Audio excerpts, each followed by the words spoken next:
Concedo a palavra à senadora Vanessa Graziotin por 10 minutos, Excelência. Muito obrigada, senador João Alberto. Cumprimento também deputado federal do Maranhão, que aqui acompanha a sessão. E dizer, senhor presidente, que na segunda-feira, quando da abertura dos trabalhos legislativos, vim à tribuna falar a respeito da mensagem enviada pelo presidente Michel Temer, e naquela altura falei, senadora Fátima, rapidamente a respeito da decisão da 8ª turma do Tribunal Regional Federal da 4ª Região em relação ao presidente Lula, e disse que voltaria à tribuna essa semana para falar especificamente sobre esse assunto. E, nesse momento, eu não falo apenas como a senadora Vanessa, mas eu falo como a senadora que aqui representa o Partido Comunista do Brasil, porque expresso a opinião oficial do nosso partido, opinião unânime, aliás, do nosso partido PCdoB, em relação a esses fatos que passo a transcorrer. Veja, presidente, no último dia 24 do mês de janeiro, o presidente Lula foi submetido a julgamento do Tribunal Regional Federal. E havia um sentimento no seio da população brasileira, sobretudo dos críticos, daqueles que acompanham a política mais de perto, de que, por maioria de votos, pelo menos, deveria ser mantida a decisão da primeira instância, do juiz de primeira instância, juiz Sérgio Moro, que condenou o presidente Lula a pouco mais de 9 anos de detenção. Entretanto, o resultado do julgamento não só chamou a atenção do Brasil, mas chamou a atenção da opinião internacional. E eu falo como quem assistiu o julgamento do início ao fim, senadora Fátima. Vi Vossa Excelência em todos os atos organizados na cidade de Porto Alegre, como vi também senador Paim presentes, como vários membros da nossa bancada, a presidente do meu partido, a nossa pré-candidata Manuela também participaram com muita intensidade dos atos. Infelizmente, eu, que havia programado a minha ida a Porto Alegre, ao Rio Grande do Sul, por problemas de saúde, não pude chegar ao Rio Grande do Sul, mas acompanhei muito de perto o julgamento. E a primeira impressão, o primeiro sentimento que eu tive é que nós estávamos diante de uma sessão combinada, do início ao fim. Vários juristas falam de que combinado, senador Paim, foi o resultado do julgamento, porque tivemos uma sentença e uma mesma dosimetria, o que não é comum se ver nos tribunais do Brasil, o que não é comum. Mas eu, que estava de longe assistindo, e pela fala de cada um dos 3 desembargadores, a impressão que eu tive, senadora Regina, é que tudo foi combinado, inclusive como abordar e o que abordar, entre eles os 3 julgadores. E, como todo o Brasil, a opinião pública crítica, eu também fiquei pasma com o que ouvi.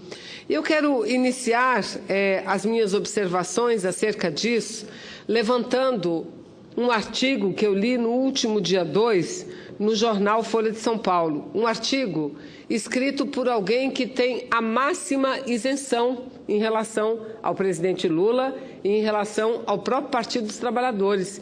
E eu me refiro ao artigo de Reinaldo Azevedo. Ele, que foi e ainda é um crítico do Partido dos Trabalhadores. Ele que foi um dos mais ferrenhos críticos dos governos de Dilma e de Lula. Pois bem, o que ele escreveu no seu artigo publicado logo após a condenação? Ele escreveu o seguinte, que Lula foi condenado sem qualquer prova. E escreveu mais, que um indivíduo condenado sem provas, condena sem provas todos os indivíduos. Repito, essa não é uma frase de nenhum advogado do Partido dos Trabalhadores. Essa não é uma frase de nenhum militante de esquerda, do PCdoB ou de qualquer outro partido de esquerda, não. Essa é a frase, repito, de Reinaldo Azevedo, que tem sido crítico à forma como o judiciário vem agindo em relação ao presidente Lula. Ou seja, o presidente Lula foi condenado por um crime que não cometeu. Ele foi condenado, e vejam, a pena aumentada, e por unanimidade, aumentaram a pena de pouco mais de 9 anos para 12 anos e 1 mês. E segundo o governador do estado do Maranhão, ex-juiz federal, Flávio Dino, isso também não é nem um pouco comum. E isso cheira, sabe a quê? A tentativa de não permitir que o crime possa vir prescrever, por conta da idade, exatamente 12 anos e 1 mês, por conta da idade do presidente Lula. E aí todos julgaram da mesma forma, todos expuseram a mesma dosimetria. É algo assim inacreditável, senhor presidente. Veja, então o presidente Lula foi condenado por corrupção passiva e por lavagem de dinheiro. Veja bem o que diz o governador Flávio Dino, porque no ato do julgamento me chamou a atenção o relator, o desembargador relator da matéria, dizer o seguinte: não, de fato, o presidente Lula não é o proprietário do imóvel duplex lá do Guarujá. Não é, nunca foi proprietário. A propriedade está no nome da OAS, que foi a construtora do imóvel. Mas, segundo a tese do desembargador, a OAS seria laranja do presidente Lula. Vejam, as senhoras e vejam os senhores. O que escreve, o que diz Flávio Dino a respeito desse aspecto? Ele diz o seguinte, que o presidente Lula foi condenado sem que se apontasse efetivamente qualquer prova, tanto de corrupção passiva como de lavagem de dinheiro. Diz o seguinte: não há prova de corrupção passiva e lavagem de dinheiro. O crime de lavagem de dinheiro apontado é esdrúxulo. É o único caso de ocultação e dissimulação em que a propriedade do bem continuou com o próprio detentor, a OAS, que seria laranja dele mesmo. Ou seja, segundo o Flávio Dino, é um negócio surrealista, com que eu concordo plenamente. E por que cito Flávio Dino? Porque Flávio Dino foi juiz federal. Ele largou a magistratura para seguir a carreira política, eleito deputado federal e, em seguida, governador do estado do Maranhão. Aliás, Flávio Dino, ele passou no concurso para a Justiça Federal no mesmo concurso do juiz Sérgio Moro, com uma diferença. Foi o primeiro colocado naquele concurso. Mas ele segue adiante, dizendo o seguinte, no caso de corrupção passiva. Eles dizem que não precisa ato de ofício, ok? Mas é necessário, ou seria necessário, que se demonstrasse que a suposta vantagem teria correlação com o exercício da função. No julgamento, o que definiu essa correlação foram considerações meramente genéricas, do tipo: ele nomeou os diretores da Petrobras. É típico de quem não tem noção do que é governar uma estrutura complexa. Imagina-se que um governador de estado ou um presidente vai ter ciência cotidiana e exata de todos, absolutamente todos os atos de gestão praticado em todos os órgãos do governo. Ou seja, aqui, mais uma vez, utilizaram a tese do domínio do fato. Quando o terceiro desembargador, senador João Alberto, começou a votar, e ele começou a votar dizendo o seguinte: eu aqui vou falar sobre as provas, eu aqui vou abordar as provas, porque ninguém pode ser condenado sem que as provas estejam claras.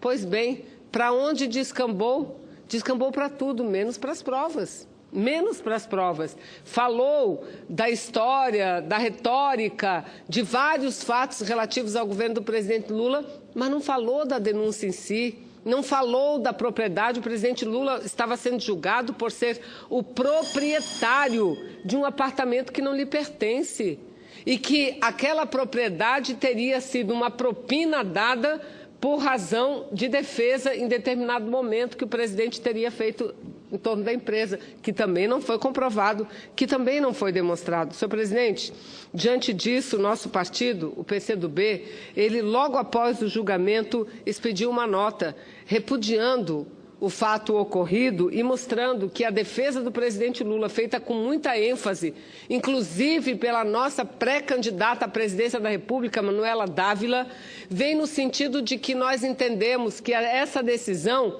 atinge não a figura pública de Luiz Inácio Lula da Silva, mas atinge a própria democracia. Esse é que é o problema. Nós, quando defendemos o direito de Lula, nós estamos defendendo a democracia. Nós estamos defendendo, e se Vossa Excelência me permite, eu concluo nesse minuto que Vossa Excelência me der, senador João Alberto. Muito obrigada. Nós estamos defendendo a democracia e o Estado de Direito. Ora, a Folha de São Paulo publicou recentemente uma pesquisa onde mostra que o presidente Lula detém 47% do apoiamento popular. 47%. 47%, senadora Fátima, é suficiente para eleger um candidato a presidente do Brasil. E o que eles não querem é exatamente isso. É ver Lula de volta, trazendo novamente a política que favorece a maioria da nação brasileira, que favorece os despossuídos, que favorece aqueles que o Estado brasileiro, com os quais o Estado brasileiro nunca se preocupou e nunca estendeu a mão.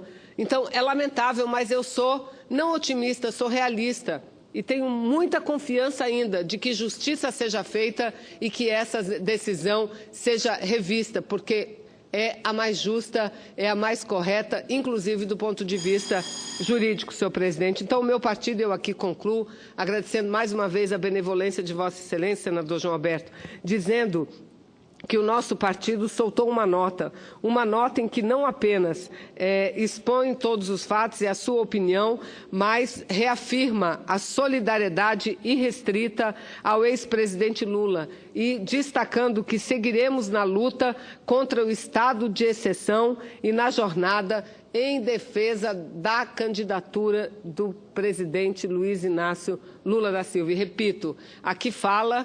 Essa nota é assinada por um partido que tem sua própria candidata à presidência da República, mas entende que, ao bem da democracia, o presidente Lula não pode ficar fora do pleito por conta de um julgamento que não levou em consideração aspectos jurídicos, aspectos técnicos. Afinal de contas, aquele julgamento deveria ser estritamente jurídico, mas foi um julgamento em que nós ouvimos discursos e mais discursos. Uma sessão de solidariedade ao Poder Judiciário, uma sessão de solidariedade ao juiz Sérgio Moro. Ora, não era isso que estava em debate ali, o que estava em debate ali era um processo, os fatos elencados em um processo.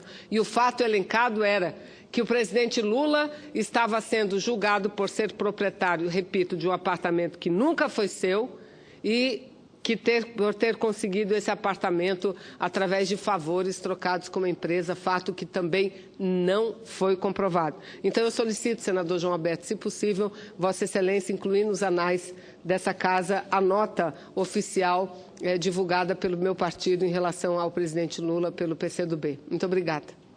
Vossa Excelência será